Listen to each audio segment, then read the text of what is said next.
Reclaiming Timeless Ways, episode 105 underway. Mike Tracer, Simon Fuller, and we do have some sea salt chips. I'll just point out the obvious. We were snacking in between episodes. We got to keep nourished, keep our energy up for these hot topics. And the next one being government officials, in quotes, who works for who? Who works for who? How it's supposed to be or how it is, Mike? Both. Okay. So you have a problem. Yeah. Like I've mentioned to you, I have a neighbor who's a problem, destructive. And you ask for help. So you become the problem because you keep asking for help. Sure. And they're bound up by a bunch of rules that make predators into victims and victims into predators. Sure. Right? And you say to yourself, well, how effed up is the system? And why aren't they doing something to think in solution orientation to get past those rules that turn the whole thing into a scam? Yeah. I don't know. I know sometimes you have to kind of color outside of the lines a little bit to get things solved. Yeah. But, people get elected and then it's hard to get rid of them, or they get appointed and you almost can't get rid of them. Yeah. And they become more of a drain than a servant. And you just wonder, like a school board. You got some school board member or members that say, it's okay to ask a boy if he really feels like a boy. No, that's not okay. That's actually called grooming, which means you're setting a child up in a sexual role. That's a crime, and you should be arrested and put in prison.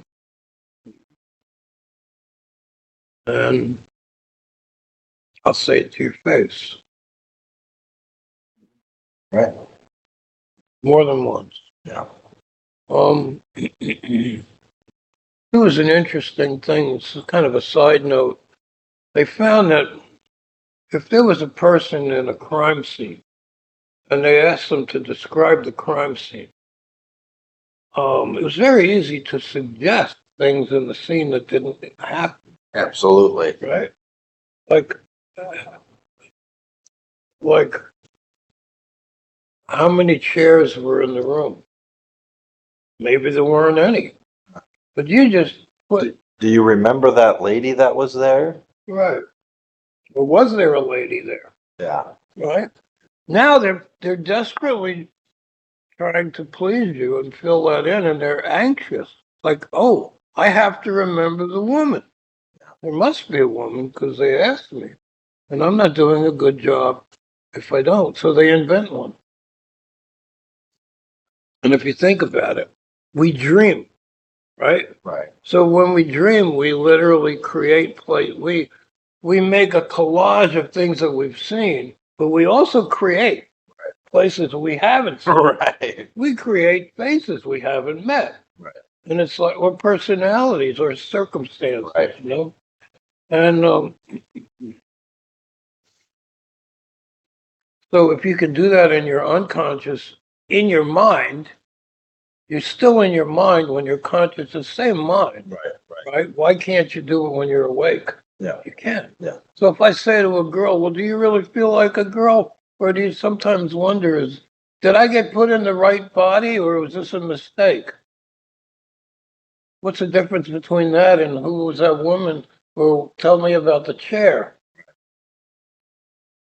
Right? I'm seeding a thought that wasn't there. It's not a natural consequence of their own thinking and their own experience, which means I'm programming, which means I'm abusing. Yeah. Right? Now, which means I'm a predator. Yeah. and that means I'm bad and I should be not on the school board or not the teacher. I should be dragged out of the classroom, dragged out of the school board, dragged out of the mayor's office or the senator's office, and I should be removed from office, forbidden to ever serve again, and punished, charged and tried and punished. And they insulate themselves and one another with a bunch of bullshit. We can call it Jabberwocky, but it's bullshit. Yeah. So if you go to a meeting and they're talking about this in their code language, and you stand up and you say, I think that what you're saying is clearly abusive and harmful to children, they say, you're being disruptive. And they pick up the phone and they have a cop drag you out of the official meeting for disruption. That's not a republic. Right. That's not representative government. That's tyranny. And they're a criminal. So the question is, how do we get past that? How do we fix it? Well, we have to talk about it. We have to say that it's not just my opinion. It's an absolute fact that that's wrong. Yeah. That it's egregiously wrong. And that it must not just be stopped, it must be punished. Yeah. That's not what this country was created to be. Right. And a democracy is a crowd. A crowd has an opinion and an intention, and if the majority of the people in the crowd want to lynch somebody, that's democratic. In a republic, you have a foundation of immutable laws, principles, and every law that's built on those laws must follow those principles. Now, if you have a majority of people that want to lynch somebody, we say no. See, it says you can't murder. So you can't do that. You're plotting to commit a murder, even if it's democratic. Right. It's a group crime. Right. That's wrong. So when you have a riot, you have democracy. Yeah. There are no riots in a republic. Right. There are riots in a democracy. Right? So the person who has you hauled out of the meeting for being, quote, disruptive, which is a lie, right? They're rioting. They're the one that's disruptive. Yeah. They're the one that's anti-republic. They're democratic, right? Because they're in chaos, and they're ruling by violence, by the misuse of force. You have somebody that what was it you were saying earlier?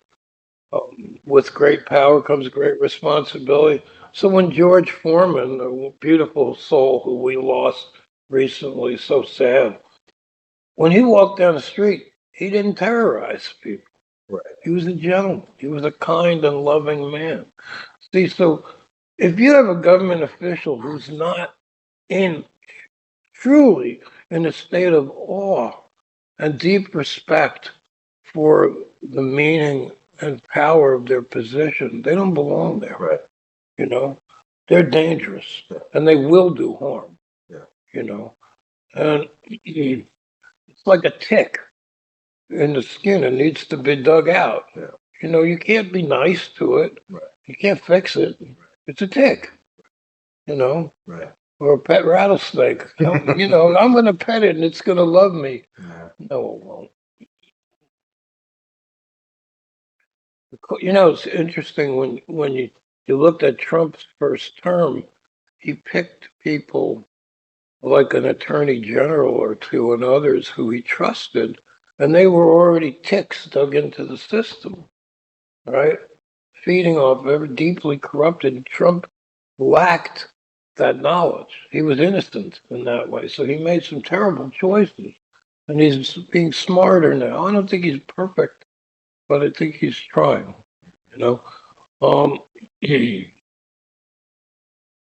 So government, who works for who? Well, they work for us, Right. but they will become enraged if you forcefully remind them of that, Correct. you know? And they're always wringing their cloth and pretend tearing about somebody starving in the street or whatever to raise billions of dollars that they use to bribe their friends. It's not actually money given for service.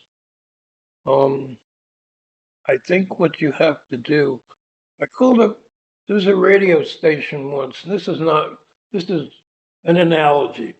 They said the family home is the most dangerous place for children. News at 6. So I'm listening to this and I'm thinking, they just defamed every parent. They said parents are dangerous to children because parents create the environment. Well, if you think about it statistically, wherever a kid is, wherever most kids are, is where they get hurt. Sure. Just because that's where they are. You Right. can't get hurt where you aren't, Correct. right? So if I'm in Boston, I can't get hurt in Chicago, right? Gee. So it looks like the parent caused the problem, but it's just where the kid is, right? So I called them up and I said, your lead in to a story misrepresents parents in terms of our competence and our intentions and how we treat our children. I said it's a very, very tiny minority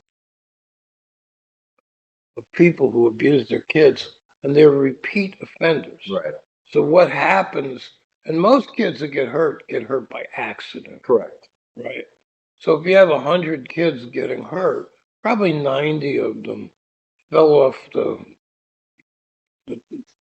swing, right? Or the bicycle, or they ran their buddy's toe over with a roller skate. Yeah. It was an accident, stupid kid stuff. The other 10 is you've got a bad parent or a bad step parent who abuse more than regular parents. Right. A lot more. And they may violate numerous times. Like you have twisting injuries on arms. And they have like spiral fractures where somebody grabs a kid's arm and does this, little tiny kid. Or the shaking injuries where they do brain injuries. So those people wind up doing that maybe 5 or 10 times before they get caught. Yeah. And they say to the kid, if you say anything, I'll hurt your mother. Yeah. Or I'll burn the house down, something crazy. Right. So I said to these people at the station, a very liberal station, I said, I would like you to retract that and say something more honest. They laughed at me. I said, it's a misrepresentation of who parents are. By and large, we don't abuse our kids. We love and protect and teach them. Right. Oh, ha, ha, this is funny. I said, I'll tell you what. I said, I'm not going to holler at you or make a bunch of wild threats. I'm simply going to make you a promise. I'm going to radically alter your reputation by telling the truth repeatedly. And then I used this power of 10. I called 10 people who I knew from church, who I considered the most proactively loving and strict, but gentle and caring parents, right? And I told them exactly what I heard, word for word. And I said, what I want you to do, I said, how does it make you feel? What do you think when you hear me say this? And they said, it's outrageous. They make us look bad. So what are you going to, I said, here's what I want you to do. I'm calling at least 10 people. Will you commit to calling 10 more people? So I called 10 people and asked them each to call 10 people and to ask them to call 10 people. 10 becomes 100, which becomes 1,000. I don't know how many times this multiplied itself. You can't really think past the third generation, right? What I do know is that station lost its number one status of listenership in that city that week.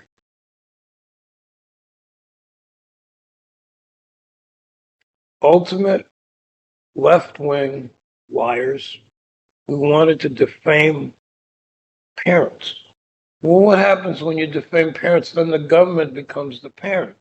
Well, what does the government do? It turns children into well, you're not a boy, you're a girl. You're not a girl, you're a boy. You're an octopus, and then you have a child that becomes psychotic. By the way, do you know what percentage of surgically sexually oriented kids, when they have sexual reassignment surgery, do you know what percent of those cases wind up being successful for having a healthy life? I don't. Zero. Zero. I was going to say low, but I wouldn't have guessed zero. Zero. I remember listening to this. I remember listening to several physicians speaking about it. As a matter of fact, there's places in liberal Europe where they just stopped because the statistics were so horrifying, right? So here you have government officials in school, or local or state offices like this idiot that runs the state of Minnesota who's putting tampons in boys' rooms. Who gave him permission to do that? How much permission does a person actually have?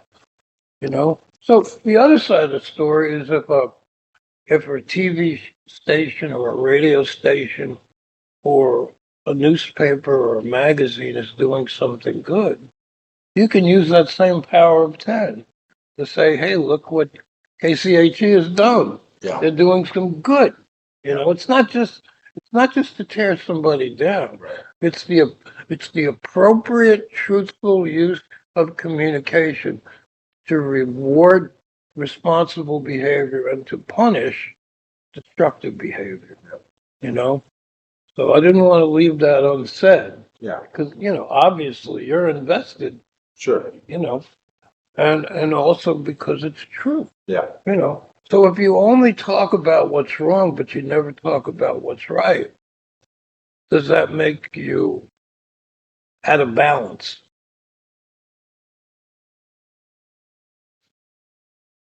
Yeah. Yeah, I think so. So you can tell somebody, I don't think they're a good chiropractor. They don't care about their work. But I hear this person is, or ask that guy over there. He might know. Right. Right. Right. Or that pharmacist is very old and cranky, and I don't think that they're clear-minded. But this person is excellent. Yeah. So you give them two options. Sure. And that way you have some balance. You're not just, or that mechanic is an absolute swine. But these three people are honest. Like the place down the road that fixed my truck for me last week. Fantastic. Yeah. Honest. Incredibly confident. Always honest, Not cheap, but honest. Yeah. And they fix it right. Every time I've been there, every single time they've been fair, they fixed it right. The first time, every time. So when you say cheap, I would say maybe not as cheap as the other for the same fix, but if they do it right and you only fix it once, I'd argue they're actually cheaper. They are. You know what I mean? In a sense, Absolutely. the value is much greater. Oh, yeah, huge. And they're not going to screw it up. They're not going to over torque a bearing and cause it to burn out in 3 months. I've had that happen. Yep. So who works for who? If we are not the property of the government. No. You're not the property of the nurse, the doctor, the minister, the cop, the counselor, the prosecutor. You're not their property. You're not they. And again, when you see people referring to those they're supposed to serve, typically referring to them as they, those people are not where they belong. And again, my points, my thoughts. What about yours? I don't have much more to add to that, Mike. It's pretty straightforward. I think there's a lot of frustration in that topic Oh boy. that we could go a long ways. Um, where do you end that conversation other than I think your message or that my takeaway was remember that. And each of us have a voice and kind of, dare I say, a responsibility to remember that. Because if you just passively go along, well, then you are working for them. Your response? Yeah. In a sense. I mean, you're not, but if you passively accept that, we're not suggesting riot, violence, anything negative. No, I'm not. We're saying if you passively accept everything, no matter what, because they're in a higher position than you, then you are working for them. And in retrospect, you are part of the problem. Doing nothing is doing something, It is. is what You're I'm sure. literally, at certain point of passivity, you're literally working for them. Yeah. You know, Right. so then you become a co-abuser. Yeah. You know? Yeah, and you get your rewards by being passive. And I think at some point, any human being has an inherent right to defend themselves. Yeah. You know? Yeah. If a cop stops you on the street and starts punching you in the face for no reason, and you know you're going to get severely injured, you have a right to defend yourself.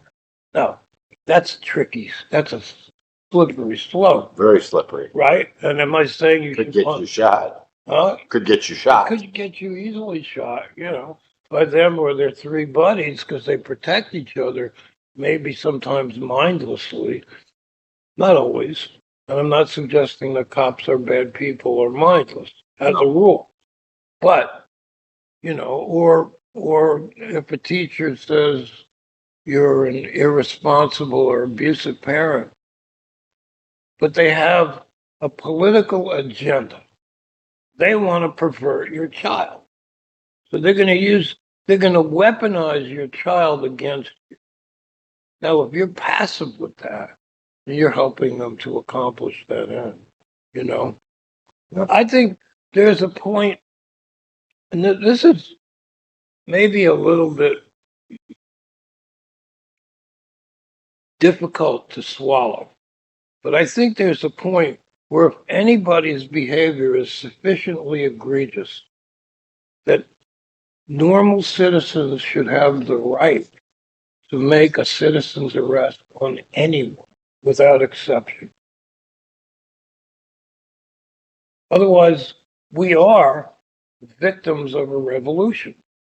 If we can't do that, we're victims of a revolution. That would make things interesting. What's that? That would make things It interesting. would. It would. Definitely would. Now, does that mean that I'm fomenting riots? No, absolutely not.